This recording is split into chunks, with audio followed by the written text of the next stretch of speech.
going on, guys? Your favorite guy in the hoodie, back with another video, Jay Knows Credit. Today we're going to talk about the new scoring model. The new scoring model that's out, that's going to be coming out summer of 2020, is going to be the FICO 10 and the FICO 10T. Okay, it's going to be two different scoring models. Now, I've been getting a lot of messages, also a lot of calls about the new FICO score and what that's going to do to people's credit.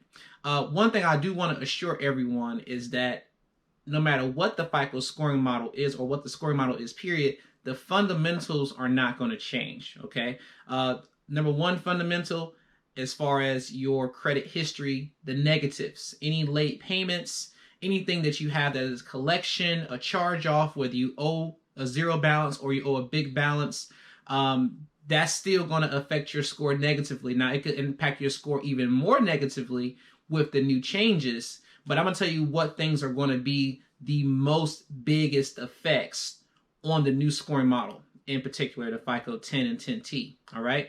That's going to be student loans. Student loans, if you have student loans that are negative and bigger student loan debts, that's going to be one of the biggest things that's going to affect this new scoring model. It's going to drop your score a whole lot, especially if you're already around the 600 scores. If you're in the 600s now with the FICO 8 model or FICO 9 model, that new FICO 10 model is going to definitely drop that into the 500s very, very easily, okay? Another thing is going to really affect it is going to be a late payment. A late payment is going to drop it. Now, in most scoring models nowadays, it'll drop it anywhere between 40 to even 100 points. It's going to be even bigger than that, okay, once this rolls out. Now, one thing I do want to assure you, though, is that a lot of companies are not going to be switching over to this FICO 10 model, 10T model. They're still going to be using FICO 8s, FICO 9s. Some people use ones that's even outdated than that. Especially if you're buying a home, you'll see if you bought a home before, you should already know that they might just pull Fair Isaac, or they might just pull FICO 2. A lot of times they pull 3 different bureaus when you're buying a house anyway. And when they do the 3 different bureaus, they're doing 3 different scoring models at the same time. It's not just one set scoring model when you are buying. The same thing goes with your credit cards. Credit card companies, all of them won't go to FICO 10.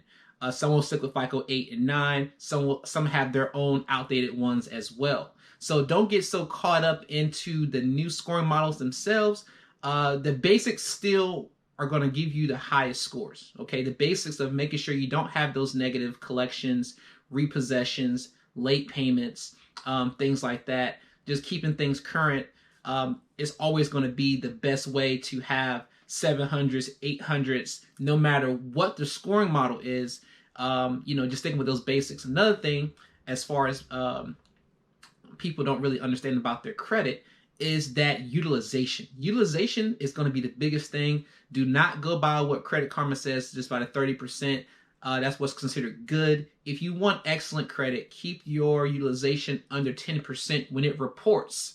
Now, it doesn't matter what happens throughout the month. If you're using it, you're doing things, whatever, just make sure you pay it down before the reporting date, not before the payment date. You want to make sure you pay that minimum at least, but you want to make sure you pay it down before the reporting date. For an example, you might have a card that's due on the 3rd, but it may not report to the credit bureaus until the 11th. Well, you might want to pay the minimum balance, and then come maybe the 9th, you might want to pay even more money down on it to make sure when it reports, it shows a lower balance, okay? So make sure you're paying those things down, get them down at below 10%, and then say after the 11th, you use the card again because you need to do something else with it, you can run that card back up to a higher balance. Just make sure that when it reports that next month, you pay it back down, or you will see a drop in your scores, okay? So, just to wrap that up, the scoring model is not as important as just making sure the things on your credit stay current. Make sure you don't have those negative items on your credit. And if you do have a couple of negatives, you need to start working on those. And if you think this is going to affect you big time, you might want to reach out to us here at Jay Knows Credit, or reach out to whoever your credit professional is, whoever you decide to go with. Make sure you get ahead of it before it actually comes out if you believe this is going to affect you big time.